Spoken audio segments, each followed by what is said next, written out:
Good morning. Thank you for joining me for another 5 good minutes with the Word. I'm Barry Bryson, and we're continuing our study of 3rd John as a part of our larger study, the neglected books of the New Testament. And we're in verses 9 through 12 today. We said, as in the last couple of days, we've been studying 3rd John, that this book begins as an outpouring of love for Gaius, the man to whom the letter is written. And John, completely loves Gaius and has no beef with him. He is proud of the example that he is setting. I use that word in the best sense. And then he establishes in verses 5 through 8 what ought to happen when the representatives of apostles arrive at a congregation, or missionaries are sent out and arrive in a town. And what ought to happen is that those missionaries should be working missionaries, the way Paul was a working missionary. However, which breaks the mold, as we said yesterday, of the traveling philosopher, the itinerant teacher, of which there were many in the Mediterranean world in the first century. It breaks that mold. You don't act that way. However, another strong tradition, an older tradition, and one that remains to this day throughout North Africa, the Middle East, and really around the world in traditional cultures, among the Inuit, the South Pacific Islanders, the tradition of hospitality, that someone should be taken in and cared for when they need to be. And that needs to continue. It's necessary for the furtherance of the gospel.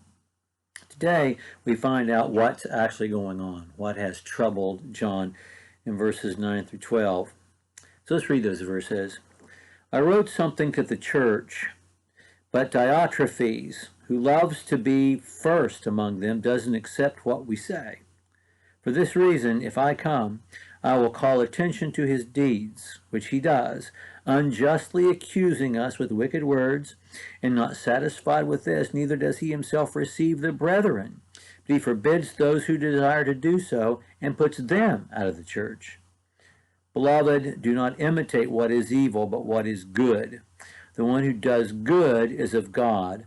The one who does evil has not seen God. Demetrius has received a good testimony from everyone and from the truth itself, and also we bear witness, and you know that our witness is true.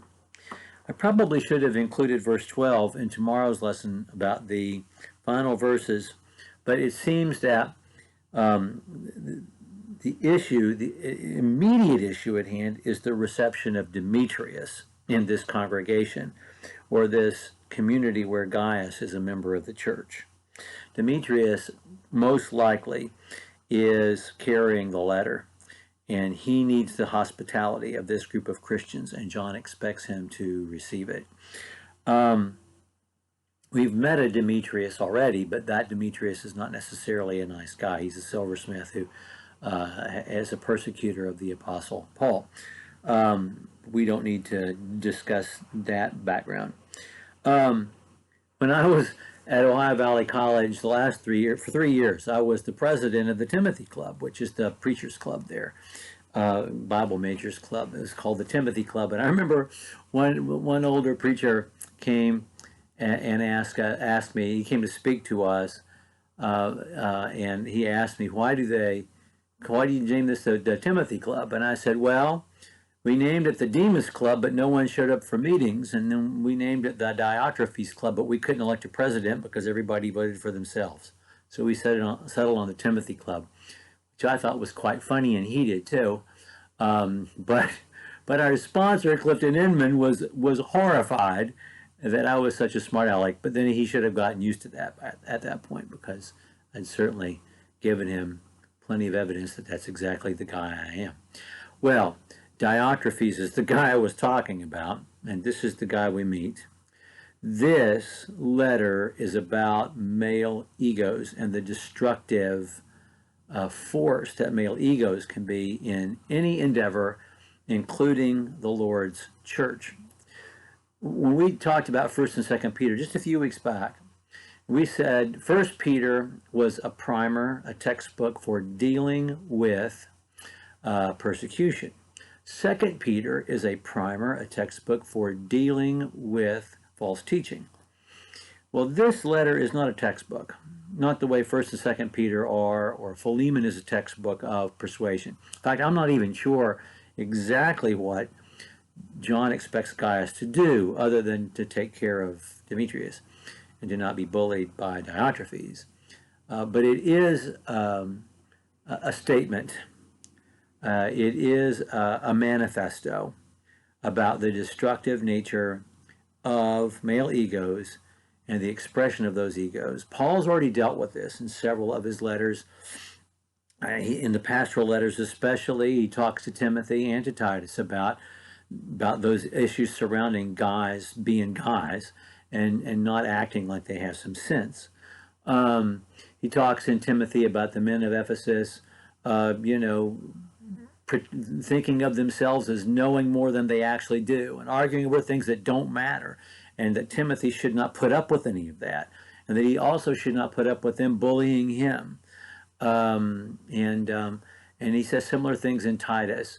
And even in the letters, one just gets the sense that much of what he's addressing, have to do as much with male egos as the issue at hand. But this is clearly about nothing else but male egos. There's no false teaching going on here by Diotrephes. John doesn't mention anything that has to be refuted through reasoning from the scriptures. This is a guy being a jerk because he wants to be first. And the repercussions are enormous in this congregation. Good people who are doing the Lord's work are being refused hospitality, and those who extend that hospitality are being withdrawn from by the church simply because they have shown kindness to a man that threatens Diotrephes' position and his ego. And John has one word for this, and it is the word evil. This is evil, and you will not participate in his evil deeds. Remember in 2 John, the threat at the end, he says to the elect lady, do not give hospitality to false teachers, because you'll be a partaker, a participant, a co-conspirator in their evil deeds. He's really made the same sort of warning to Gaius. Do not participate in his evil, or you'll be found on the other side of God. You'll be on the wrong side of the Lord if you do that. Well, I could wax eloquent for many more minutes about, the insidious danger of male egos in any endeavor, and especially in the church. But we'll maybe talk a little bit more about it when we conclude. Tomorrow we're going to look at the last few verses of this passage, of this letter. Sorry for taking a little more than 8 minutes of your time today. Just wait till I get wound up in a couple of days. But thank you for joining me. We'll finish this book, or at least the text of it, tomorrow.